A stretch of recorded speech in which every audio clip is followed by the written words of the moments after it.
The turquoise waters shimmered under the relentless African sun. The yacht, christened Serenity, sliced effortlessly through the waves, a gleaming white testament to luxury and leisure. On board, the group of tourists laughed, sipped cocktails adorned with miniature umbrellas, and basked in the idyllic panorama.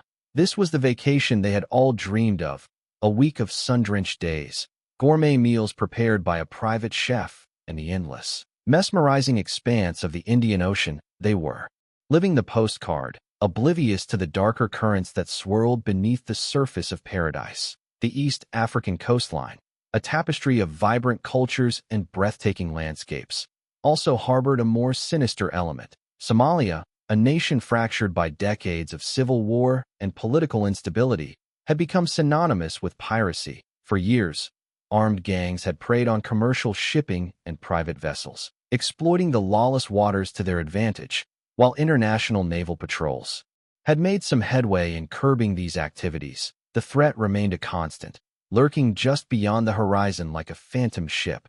Few of the tourists aboard the Serenity gave much thought to such grim realities. They had booked this trip to escape the pressures of their everyday lives, to disconnect from the relentless news cycle and immerse themselves in the beauty of the natural world. They trusted the expertise of the yacht's captain and crew, who assured them that all necessary precautions were being taken. After all, what were the chances of encountering pirates in this day and age? Yet, the seeds of unease had already been sown. A subtle shift in the wind, a fleeting glimpse of a distant, unidentified vessel, a crackle of static on the radio. These were the whispers of impending danger, the subtle signs that paradise was about to be shattered. As the Serenity sailed further into the open ocean, the carefree laughter of the tourists began to mingle with a growing sense of foreboding, a prickling awareness that their dream vacation was about to take a terrifying turn. The vastness of the ocean, once a symbol of freedom and escape, now felt like a trap, isolating them from the safety of the shore and making them vulnerable to the unseen predators that prowled the waters.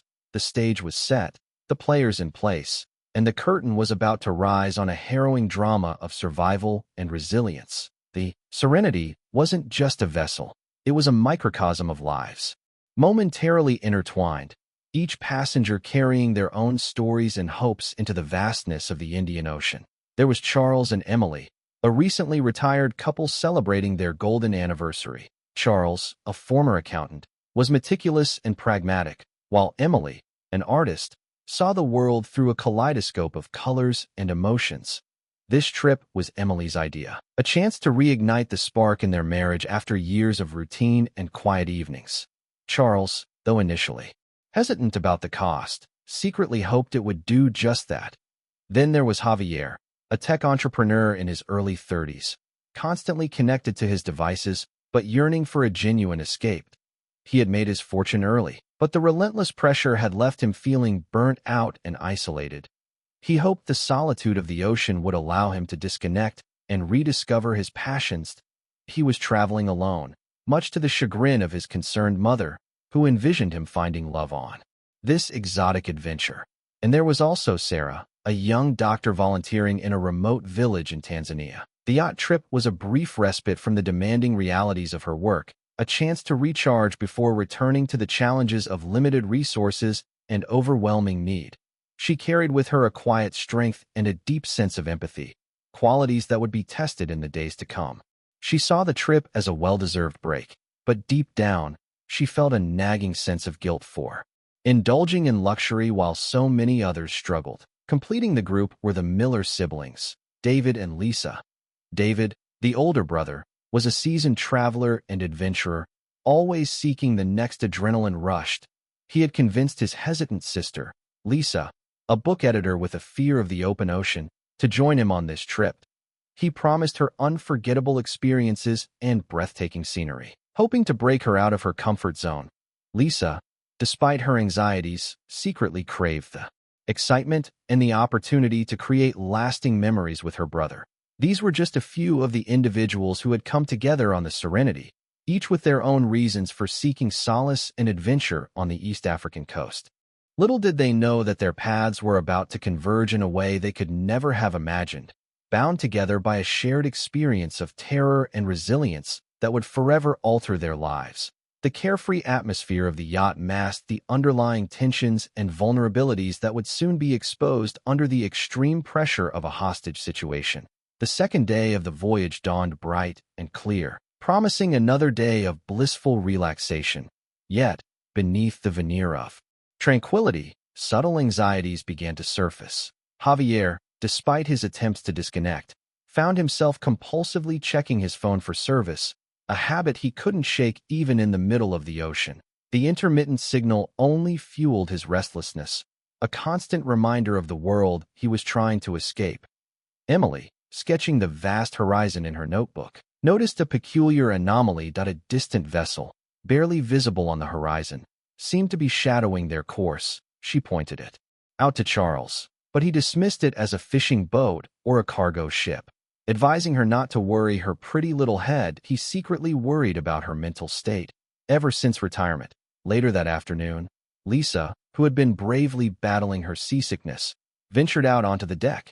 The air was thick with humidity, and the ocean seemed unusually choppy as she gazed out at the seemingly endless expanse of water. She couldn't shake the feeling of being watched. It was an irrational fear, she knew, but it persisted nonetheless. She confided her anxieties to David, who, ever the pragmatist, attributed it to her overactive imagination and the lingering effects of her seasickness. "Relax, Lise," he said, clapping her on the shoulder. "We're perfectly safe. This yacht is equipped with all the latest security systems." The radio operator, a young man named Ben, was experiencing unusual interference on the communication channels. Static crackled through the speakers, making it difficult to receive clear signals. He reported the issue to the captain, a seasoned sailor named Captain Hassan, who shrugged it off as atmospheric conditions. However, a flicker of concern crossed Captain Hassan's face.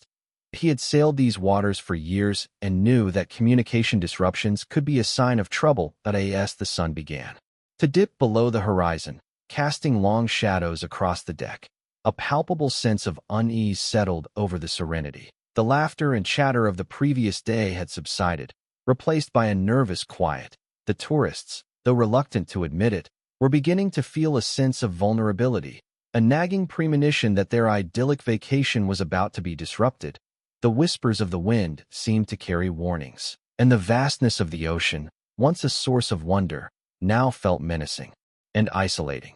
The stage was set for the storm that was about to break. The attack came swiftly, shattering the fragile peace of the evening. As darkness enveloped the Serenity, the distant vessel that Emily had spotted earlier materialized from the shadows, its silhouette growing larger and more menacing with each passing moment. It was a rusty, battered fishing trawler, but its appearance was deceptive. As it drew closer, the tourists could make out figures on deck, armed with AK-47s and rocket-propelled grenades. A wave of panic washed over the Serenity. The initial disbelief quickly morphed into terror as the reality of the situation sunk in.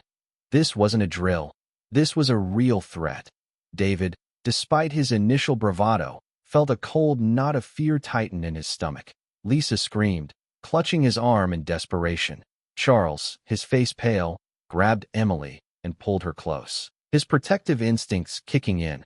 Javier, momentarily forgetting his digital detox, fumbled for his phone, desperately trying to get a signal, but it was no use. The pirate vessel rammed into the Serenity's hull with a deafening crash, sending shockwaves through the yacht. The tourists were thrown off their feet, scrambling for safety as the pirates began to board. The pirates, a ragtag group of hardened men with sun-weathered faces and ruthless eyes, swarmed onto the deck, shouting orders in a language the tourists didn't understand. They moved with a practiced efficiency, their weapons raised, their intentions clear. Captain Hassan, realizing the futility of resistance, ordered his crew to stand down. He knew that any attempt to fight back would only result in bloodshed. His priority was to protect his passengers, even if it meant surrendering to the pirates. The pirates quickly took control of the Serenity, herding the terrified tourists into the main salon. The room, once a symbol of luxury and comfort, now felt like a prison cell. The pirates barked orders, demanding that the tourists hand over their valuables: jewelry, watches, wallets, anything of value. The tourists, their hands trembling, complied without hesitation. They knew that their lives were at stake and that any act of defiance could have dire consequences. The pirates, their faces masked with bandanas, moved through the room, collecting the loot with cold indifference. The dream vacation had turned into a nightmare, and the tourists were now at the mercy of ruthless pirates in the middle of the vast, unforgiving ocean. The fight for survival had begun. The initial shock of the attack gave way to a grim routine. The tourists were herded into the lower deck each night, a cramped and airless space that reeked of stale sweat and fear. During the day, they were allowed limited access to the upper deck, always under the watchful eyes of armed guards. The pirates, a volatile mix of boredom and aggression, kept them on edge. Food and water were scarce. The gourmet meals and endless cocktails were a distant memory. Now, they were given meager rations of rice and dried fish, barely enough to sustain them. The lack of fresh water was particularly agonizing, leaving them constantly dehydrated and parched. Sarah, the doctor, did her best to treat the inevitable ailments that arose: seasickness, dehydration, and minor injuries. Captain Hassan, though forced to comply with the pirates' demands, tried to subtly reassure the tourists that he would occasionally offer a kind word or a fleeting smile, a silent message of hope in the face of despair. He knew these waters well and understood the pirates' motivations. He also knew that their best chance of survival lay in remaining calm and avoiding any unnecessary confrontation. Javier, ever resourceful, managed to scavenge some tools from the engine room. He secretly worked on repairing a damaged satellite phone, hoping to establish contact with the outside world. It was a risky endeavor, and if caught, the consequences would be severe. But he felt compelled to do something, anything, to regain control of their situation. Charles, witnessing Emily's declining health, grew increasingly desperate. The stress and lack of proper medication were taking a toll on her fragile constitution. He pleaded with the pirates for better treatment, but they remained indifferent to his pleas. He started rationing his own food and water, secretly giving it to Emily, sacrificing his own well-being for hers. David, despite his attempts to maintain a positive attitude, struggled to cope with the confinement and uncertainty. He missed the open air, the thrill of adventure, the feeling of control. He started having nightmares, reliving the moment of the attack, seeing the faces of the pirates, feeling the cold steel of their weapons. Lisa, sensing his distress, tried to comfort him, reminding him of their bond and the strength they drew from each other. The days stretched into an eternity, each one a test of their physical and mental endurance. The tourists were slowly being stripped of their dignity, their hope, and their will to survive. The pirates, with their constant threats and casual cruelty, were slowly breaking them down, turning them into shadows of their former selves. The hostage crisis was taking its toll, and the question was not whether they would survive, but whether they would emerge from this ordeal with their humanity intact. Days turned into a week. The Serenity, now a floating prison, continued its relentless journey towards the Somali coast.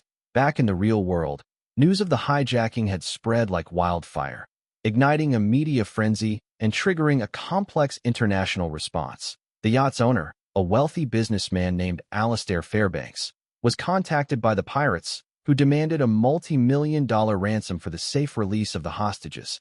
Alastair, devastated by the news, immediately assembled a team of negotiators, security experts, and legal advisors. He vowed to do everything in his power to secure the release of the hostages, but he also knew that he had to tread carefully.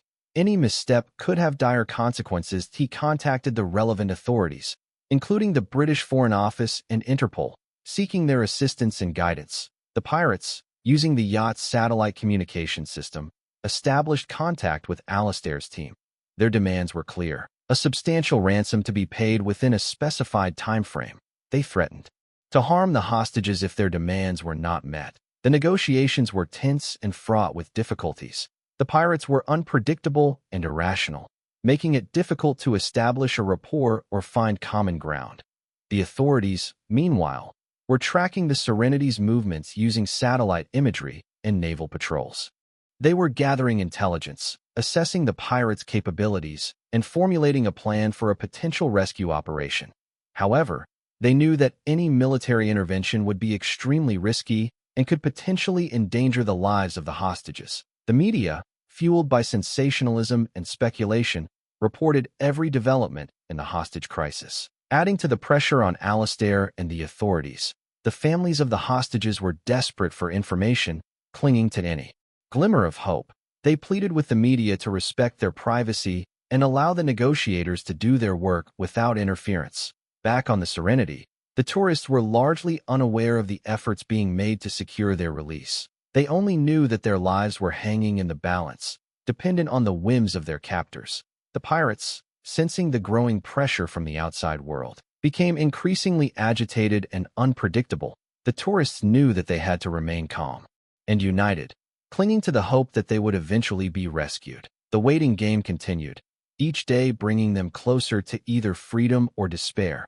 The world outside was mobilized, but within the confines of the yacht, time stood still, marked only by fear and uncertainty. The pirates employed a calculated strategy of psychological manipulation, designed to break the hostages' will and ensure compliance.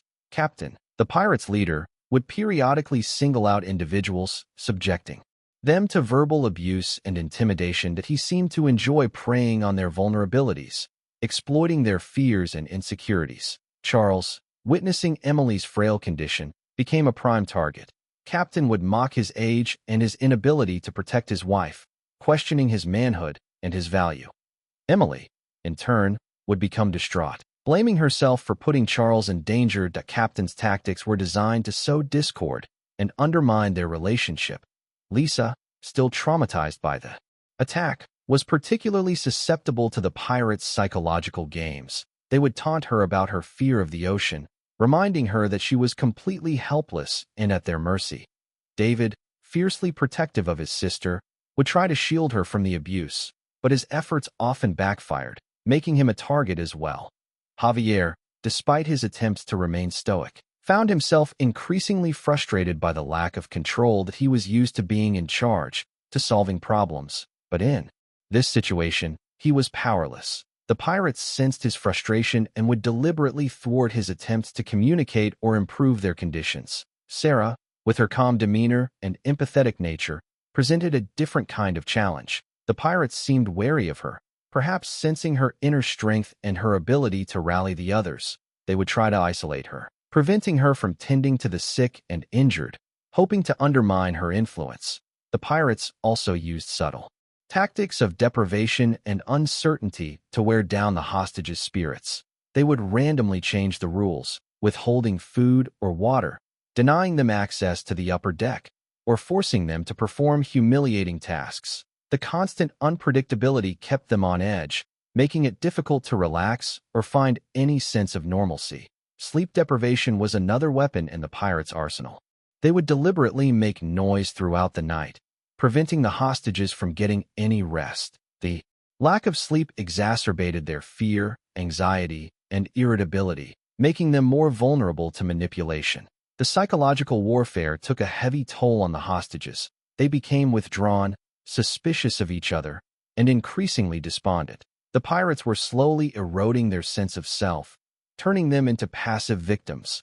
The fight for survival was no longer just about physical endurance. It was about maintaining their sanity and their humanity in the face of relentless psychological assault. Under the immense pressure of the hostage situation, cracks began to appear within the group. The initial camaraderie and shared sense of purpose started to erode, replaced by suspicion, resentment, and even outright conflict. The pirates' psychological tactics were working, driving a wedge between the hostages and exploiting their individual weaknesses. A major point of contention revolved around Javier's secret efforts to repair the satellite phone. Some of the hostages, particularly Charles and Lisa, felt that his actions were reckless and could jeopardize their safety. They argued that if the pirates discovered his scheme, they would retaliate against everyone. Javier, however, believed that it was their only hope of contacting the outside world and securing their release.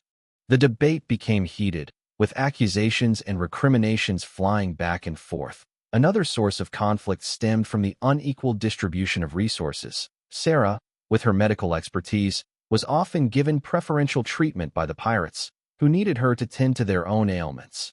This created resentment among the other hostages, who felt that she was siding with the enemy. Sarah, torn between her Hippocratic oath and her loyalty to her fellow hostages, struggled to navigate the delicate situation. David, struggling to cope with his own fear and anxiety, became increasingly irritable and demanding he would lash out at Lisa, blaming her for their predicament and accusing her of being a burden. Lisa, hurt and confused by his behavior, withdrew into herself, feeling isolated and alone. Charles, witnessing the disintegration of the group, tried to mediate the conflicts and restore a sense of unity. He reminded the others that they were all in this together and that their best chance of survival lay in supporting each other. However, his efforts were often met with cynicism and indifference. The pirates, sensing the growing discord among the hostages, exploited the situation to their advantage. They would deliberately play favorites, rewarding some and punishing others, further fueling the resentment and mistrust. They understood that a divided group was easier to control. The internal conflicts within the hostage group became a microcosm of the larger conflict between the pirates and their captives. The struggle for survival was not just about physical endurance. It was about maintaining their humanity, their relationships, and their sense of self in the face of overwhelming adversity. The question was whether they could overcome their differences and rediscover their shared purpose before it was too late. Amidst the despair and discord, a glimmer of hope emerged. Javier, after days of painstaking work, finally managed to repair the damaged satellite phone. The signal was weak and unreliable, but it was enough to send a brief distress signal to the outside world, pinpointing their location and alerting the authorities to their plight. He shared the news with Sarah and Captain Hassan, knowing that he needed their help to discreetly use the phone without alerting the pirates. Captain Hassan, risking his own life, agreed to help Javier access the yacht's communication equipment, using his knowledge of the ship's systems to bypass the pirates. Surveillance. Sarah, with her calm demeanor and medical expertise, helped to keep watch and provide cover for their activities. Their clandestine operation provided a much-needed boost to the hostages' morale. The knowledge that they were not completely alone, that someone knew their location and was working to rescue them, gave them renewed hope and determination. They started to look for other ways to resist the pirates, to undermine their control, and to prepare for a potential rescue attempt. Javier, using his tech skills, managed to disable some of the yacht's security cameras, creating blind spots that could be used to their advantage. Sarah, drawing on her medical knowledge, identified some of the pirates' weaknesses, such as their reliance on certain medications and their vulnerability to certain diseases. Captain Hassan, with his intimate knowledge of the ship, identified potential escape routes and hiding places. They knew that their actions were risky and that if caught, the consequences would be severe. But they also knew that they couldn't afford to remain passive victims. They had to take control of their own destiny, to fight back in whatever way they could. Their newfound hope and determination spread throughout the hostage group, inspiring others to join their efforts. Even Lisa, despite her fear and anxiety, found the courage to contribute, using her knowledge of languages to decipher the pirates' conversations and gather intelligence. David, overcoming his initial despair, started organizing the other hostages, teaching them self-defense techniques, and preparing them for a potential confrontation. The hostage group was no longer a collection of isolated individuals. They were a team, united by a shared purpose and a common desire to survive. They had rediscovered their humanity, their courage, and their will to fight. The tide was beginning to turn, and the pirates, sensing the shift in power, grew increasingly nervous and unpredictable. The stage was set for a final showdown, a desperate struggle for freedom and survival. Emboldened by their renewed sense of hope and unity, the hostages devised a daring plan to regain control of the Serenity. Captain Hassan, drawing on his extensive knowledge of the yacht, revealed a hidden compartment in the engine room, containing emergency flares and a small cache of tools.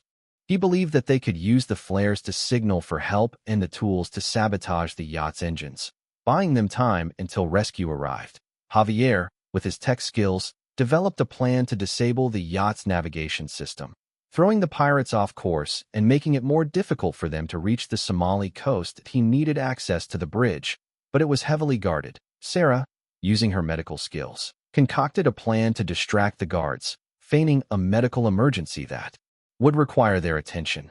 David, with his adventurous spirit and self-defense training, volunteered to lead the charge, taking on the pirates and creating a diversion, while Javier and Captain Hassan carried out their sabotage. Lisa, overcoming her fear and anxiety, agreed to act as a lookout, monitoring the pirates' movements and alerting the others to any danger. The plan was risky and fraught with peril, but they knew that they had to take the chance. They couldn't continue to live in fear, waiting for someone else to save them. They had to take action, to fight for their own freedom. Under the cover of darkness, they put their plan into action. Sarah feigned a seizure, collapsing to the floor and crying out in pain. The pirates, alarmed by her condition, rushed to her aid, leaving the bridge unguarded. Javier and Captain Hassan seized the opportunity, slipping into the bridge and disabling the navigation system. Meanwhile, David, armed with a makeshift weapon, confronted the pirates on the deck, engaging them in a fierce hand-to-hand combat. Lisa, from her vantage point, alerted the others to the approaching pirates, giving them time to prepare for the fight. The plan initially worked, catching the pirates off guard and creating chaos on the yacht. But the pirates quickly regained their composure, realizing that they were under attack. They retaliated with force, unleashing a barrage of gunfire that sent the hostages scattering for cover. The escape attempt had failed, and the consequences were dire. David was seriously wounded in the firefight, and Javier and Captain Hassan were captured by the pirates. The hostages were once again at the mercy of their captors, their hopes dashed, their spirits broken. The pirates, enraged by their defiance, vowed to make them pay for their treachery. The situation had gone from bad to worse, and the hostages' chances of survival seemed slimmer than ever. News of the failed escape attempt reached Alastair Fairbanks and the international authorities, adding another layer of complexity to the already delicate situation. The pirates, now even more agitated and unpredictable, issued a new ultimatum. Unless the ransom was paid within 24 hours, they would start executing the hostages, beginning with Javier and Captain Hassan. Alastair, under immense pressure, authorized the payment of the ransom, but he also insisted on guarantees for the hostages' safety. The negotiators worked tirelessly to secure a deal that would ensure their release, but the pirates remained intransigent. The authorities, meanwhile, intensified their surveillance of the Serenity, preparing for a potential military intervention. Back on the yacht, the atmosphere was thick with despair. The hostages, fearing for their lives, braced themselves for the worst. Javier and Captain Hassan, facing imminent execution, tried to reassure the others, urging them not to give up hope in a desperate attempt to buy time. Sarah pleaded with Captain, the pirates' leader, to spare their lives. She argued that killing the hostages would only worsen the situation and make it more difficult for the pirates to collect the ransom. She appealed to his sense of humanity, reminding him that they were all human beings, deserving of compassion and respect. Captain, unmoved by her pleas, remained resolute in his decision. He saw the hostages as nothing more than bargaining chips, pawns in a game of power and greed that he was determined to extract every last dollar from Alastair Fairbanks, even if it meant sacrificing innocent lives. As the clock ticked down, the hostages prepared for their final moments. Charles, holding Emily close, reminisced about their life together, cherishing every memory. Lisa, clinging to David's hand, whispered words of love and forgiveness. Javier, despite his fear, felt a sense of peace, knowing that he had done everything in his power to save his fellow hostages. Just as the deadline approached, a fleet of naval vessels appeared on the horizon, surrounding the Serenity. The authorities had launched a full-scale rescue operation, determined to liberate the hostages and bring the pirates to justice. The battle for the Serenity was about to begin. The pirates, caught off guard by the sudden appearance of the naval vessels, scrambled to prepare for the attack. They armed themselves with weapons and positioned themselves around the yacht, using the hostages as human shields.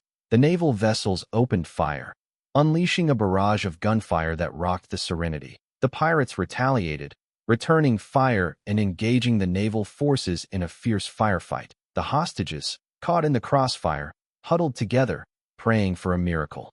The final chapter of their harrowing ordeal was about to be written, in blood and fire. the battle for the Serenity raged on. A chaotic and terrifying spectacle of gunfire, explosions, and desperate cries for help. The naval forces, comprised of highly trained special forces operatives, fought with precision and courage, determined to liberate the hostages and eliminate the pirate threat. The pirates, however, were heavily armed and fiercely determined to defend their prize. They used the hostages as human shields, making it difficult for the naval forces to engage them without risking innocent lives. The firefight intensified, with bullets flying in all directions and explosions rocking the yacht. Amidst the chaos, individual acts of bravery and sacrifice emerged. Captain Hassan, despite being severely wounded, managed to disable one of the pirates' heavy machine guns, preventing them from inflicting further damage on the naval vessels. Sarah, risking her own life, tended to the wounded hostages, providing them with medical care and comfort. Javier, using his tech skills, managed to jam the pirates' communication system, preventing them from coordinating their defense. Charles and Emily, despite their age and frailty, provided moral support to the other hostages, reminding them of the importance of staying strong and not giving up hope. Lisa, overcoming her fear and anxiety, helped David to escape from his captors, allowing him to join the fight against the pirates. David, fueled by adrenaline and a desire to protect his sister, fought with a ferocity that surprised even himself. As the battle reached its climax, the naval forces launched a coordinated assault on the Serenity, storming the yacht and engaging the pirates in close-quarters combat. The fighting was intense and brutal, with both sides suffering heavy casualties. In a final act of defiance, Captain, the pirates' leader, attempted to detonate a bomb that would destroy the Serenity and kill everyone on board. But Javier, with his quick thinking and technical expertise, managed to disarm the bomb just moments before it exploded, saving the lives of the hostages and the naval forces. After hours of intense fighting, the naval forces finally managed to overwhelm the pirates, killing or capturing them all. The battle for the Serenity was over, and the hostages were finally free. But the victory came at a heavy price. Many of the hostages were wounded, and some had lost their lives in the fighting.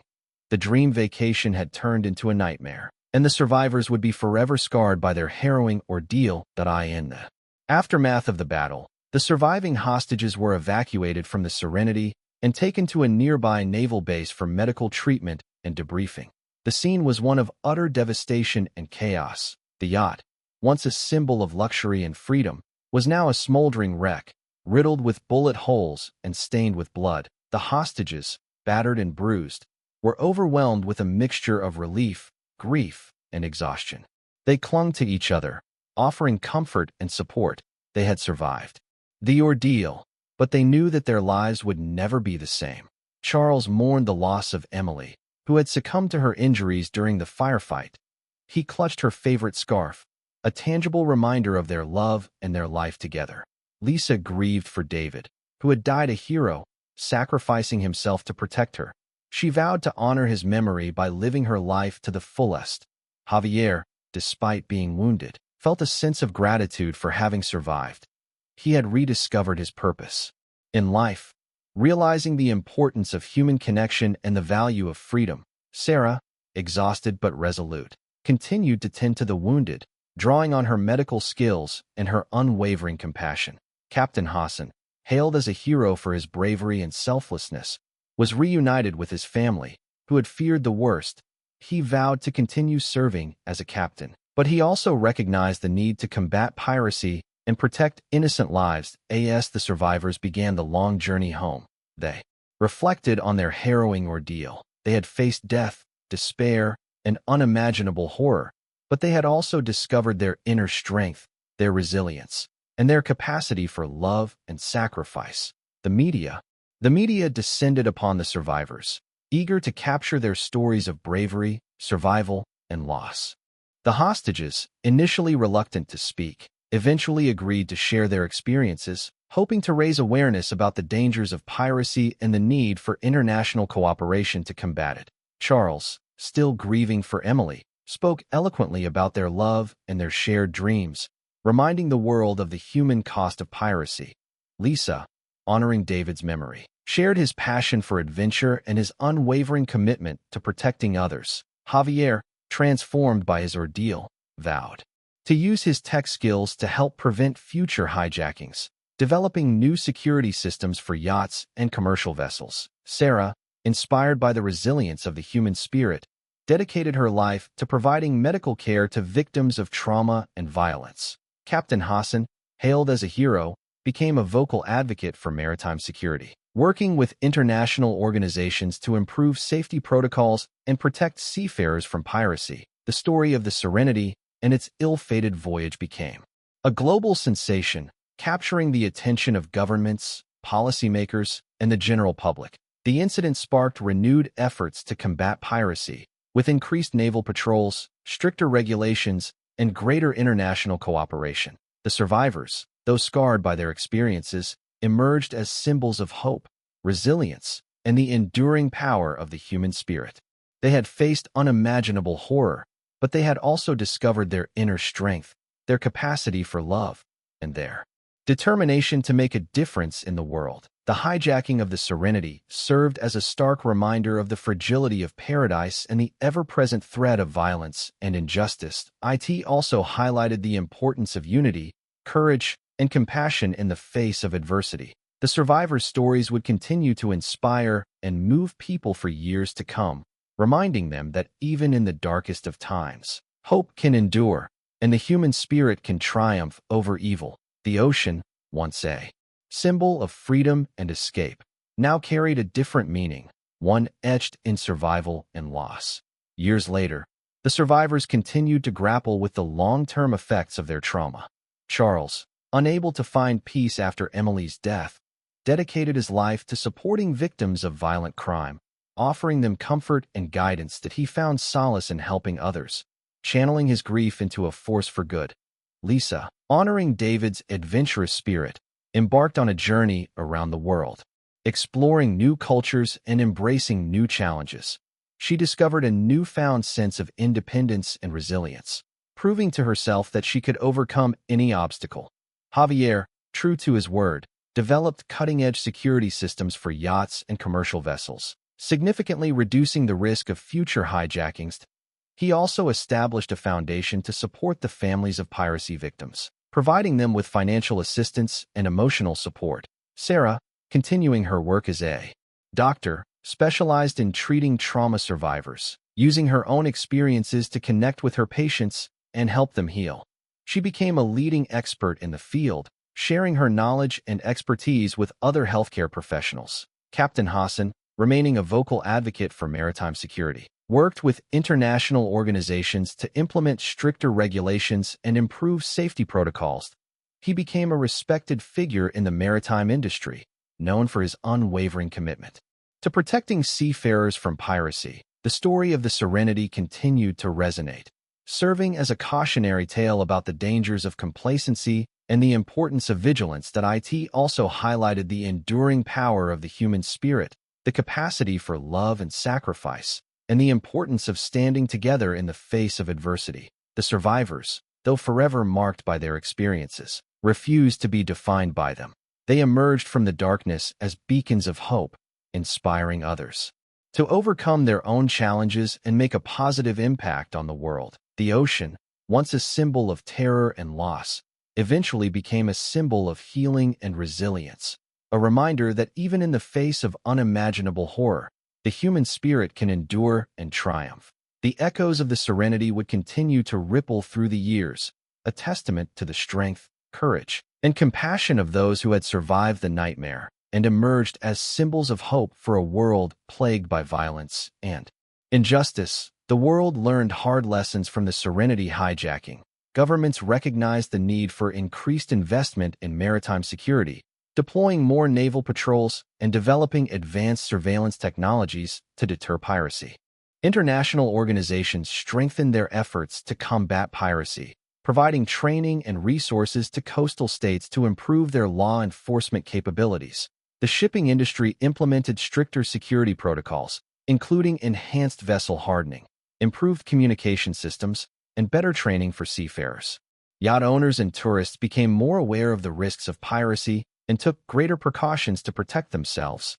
hiring private security details, and avoiding high-risk areas. The incident also sparked a broader conversation about the root causes of piracy, including poverty, political instability, and lack of economic opportunity in coastal communities. Efforts were made to address these underlying issues, providing education, job training, and economic development assistance to help reduce the incentive for piracy. The legacy of the Serenity extended beyond the immediate aftermath of the hijacking. It served as a catalyst for change, prompting governments, organizations, and individuals to take action to combat piracy and protect innocent lives. The survivors' stories inspired a new generation of activists, policymakers, and security professionals, all committed to creating a safer and more secure maritime environment. The ocean, once a symbol of both freedom and danger, became a shared responsibility, a space where international cooperation and vigilance were essential to ensuring the safety and security of all. The echoes of the Serenity would continue to resonate, reminding the world of the ever-present threat of piracy, but also of the enduring power of the human spirit to overcome adversity and create a better future. The dream of carefree travel on the open sea, though tarnished by the events on the Serenity, was not extinguished, but rather tempered by a renewed awareness of the risks and a stronger commitment to safety and security.